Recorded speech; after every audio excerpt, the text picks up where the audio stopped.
Hey everyone, welcome into a hotel edition of Falcons Today by Chat Sports. Matthew Peterson here in Indianapolis for the NFL Combine. I want to talk about some trade rumors out there coming out of the Combine and how it could be tied to the Atlanta Falcons. Now, one quick housekeeping note here. Speaking of housekeeping, I'm in a hotel, and unfortunately, it's not for a good reason. I'm not actually at the Combine right now because last night when the Chat Sports crew went out for some dinner and some drinks, we were robbed from our Airbnb. So that really sucked. It took a lot of our equipment, a lot of our stuff, and today was a little bit of like a regrouping day and just trying to get all of our equipment back and whatnot. So I did not make it out to the Combine itself today, but plan on being back there tomorrow and the rest of the week. So real big bummer, but I still wanted to get a video out to you guys here. So we're filming from my room in the La Quinta. So with that in mind, let's talk about some of the trade rumors because two names have surfaced that I think Atlanta could have some interest in.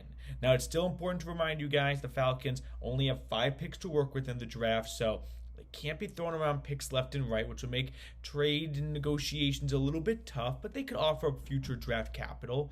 Plus, they are currently over the projected salary cap, so if they're trading for an expensive player, it likely has to come with some type of revised contract, which is not unheard of, not too uncommon. Stephon Diggs last year did that when he got traded to Houston from Buffalo. So the two names, though, I want to talk about. First name, Harold Landry, the Titans pass rusher, a former second-round pick, who Atlanta had interest in previously, called them before the NFL trade deadline 2 years ago, I believe it was, or this past year, actually, sorry. And ultimately, Tennessee decides to hold on to Landry, but fast forward to today, they've got a brand new GM. He wants to get some more draft picks, and Landry's got 2 years left on his contract with, I think, no guaranteed money remaining at this point anymore. So Adam Schefter, 2 years remaining, but none of it's guaranteed. So Schefter reporting that the Titans have given Landry permission to seek a trade.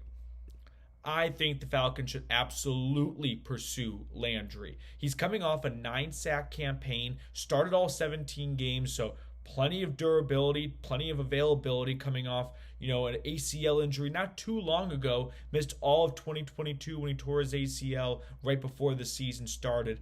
But in back-to-back seasons since then, 10.5 sacks, 9 sacks. He has not missed a single game over that stretch, so no concerns about the injury wearing him down a little bit. And from a production standpoint, he's still playing at a really high level. So I really like Landry a lot for Atlanta. He had a 12-sack season back in 2021 when he was a Pro Bowler. He's only 28 years old. I think he can give you another 3, 4, maybe even 5 really good seasons of play. And now is the time to strike on defense. I mean, maybe not make a huge seismic splash, and Landry's not going to be a seismic splash, but you've got Michael Penix on his rookie deal. Let's give him some pieces on defense that can support, hopefully, a lot of points he puts up. So Landry is a player that I would be 100% down to trade for if I'm the Atlanta Falcons. Probably going to have to offer up a 2026 draft pick. I just don't see a world where Atlanta trades their first or second rounder this year. They don't have a third and they don't have a fifth. So they're kind of in a tough spot when it comes to early-ish day 3 picks they can offer up and late day 2 picks. So my guess would be it would be like Diggs when he got traded. The Falcons could offer up a 2026 second-round draft pick, somewhere in that neighborhood. Maybe not quite as early as a second, although when Khalil Mack was traded from the Bears to the Chargers, he was a little bit older than Landry at the stage of his career and also a little bit better, but he went for a second. So I would guess it'd probably be somewhere between a second and a third. Maybe it's like a second, but like a fifth comes back to Atlanta, something like that. But that's just a rough estimate for what a Landry trade could cost you. So I'll let you guys weigh in down below. Would you be interested in trading for Landry? For me, I am 100% in. I think this would be a great acquisition if you're Terry Fontenot, who is all defense at the Combine. He only brought defensive coaches. They're using all their pre-draft meetings on defensive players. So that may or not thinking out loud here, like they're so invested in the defense, maybe they decide we're not going to give up draft capital for an older player when we can go draft one, but there's something about the unknown in the draft, and there's something about the known from a veteran. And maybe they decide, let's go with the known commodity in addition to a draft pick. There's no reason why you can't double dip. But That's the latest on the Titans pass rusher, Harold Landry. Another player that could be available for trade is Jonathan Allen, the Commanders' Pro Bowl defensive tackle. He has been given permission to seek a trade as well. So here's the skinny on Allen. One, he's still a really good player. He did miss about half of 2024 with, I think it was a pec injury.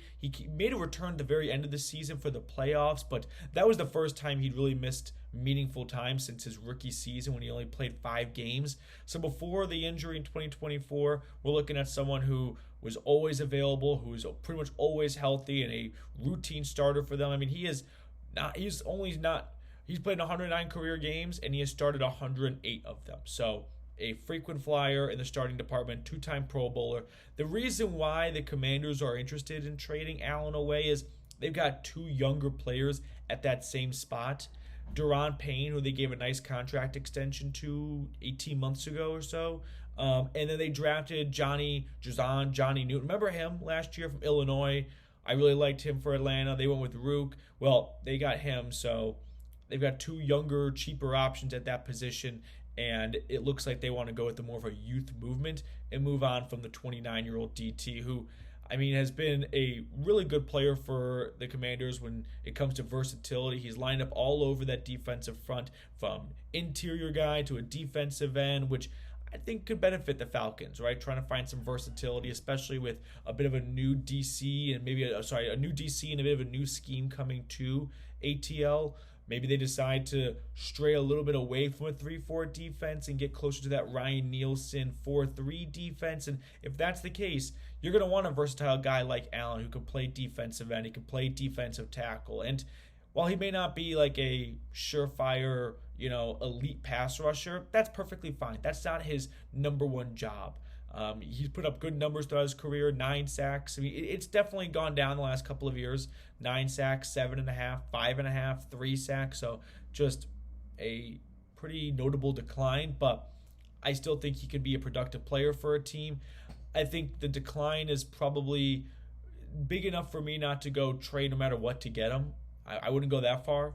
But if you could find a day 3 draft pick in exchange for him, he's got a decent contract still, so it would be a little bit more expensive, and I prefer Landry over Allen because of the production value from Landry and also probably a little bit cheaper than, although they're both around the same price. So I'll take that, walk that one back. But my preference would be Landry over Jonathan Allen. So those are 2 names that have come up here at the NFL Combine in Indianapolis. The more I hear, the more I'll let you guys know. So make sure to subscribe to the channel. I'll be back at the Combine floor tomorrow talking to, today was DB, today's linebackers, tomorrow we got corners. It's all blur right now, so plenty to absorb and take in tomorrow. So make sure you are subscribed to the channel if you have not already, and I'll see everyone with more on the Dirty Birds.